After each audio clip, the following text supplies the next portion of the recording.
ଝିଅମାନଙ୍କର ଗାଣ୍ଡି ବଡ଼ ହୋଇଥିଲେ କ'ଣ ସୁବିଧା ଓ ମଜା ଆସିଥାଏ?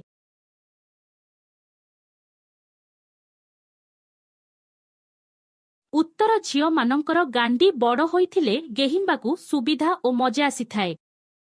ଝିଅମାନଙ୍କର ଦୁଧରେ କେଉଁ ତେଲ ମାରିଲେ ଦୁଧ ସତେଜ ହୋଇଥାଏ?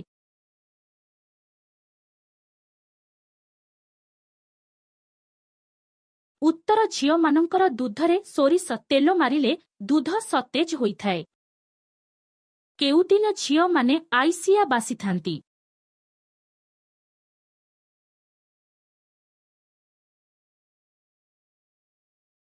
ଉତ୍ତର ମେନ୍ସ ଦିନ ଝିଅମାନେ ଆଇଁଷିଆ ବାସିଥାନ୍ତି। ଝିଅମାନଙ୍କ ବିଆରେ କେଉଁ କେଉଁ ପରିବା ପୂରେଇ ହବ?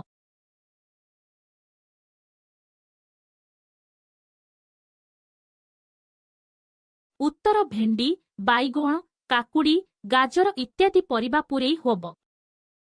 ଝିଅଙ୍କୁ କେଉଁ ଦିଗକୁ ମୁହଁ କରି ଗେହିଲେ ପାପ ହୋଇନଥାଏ?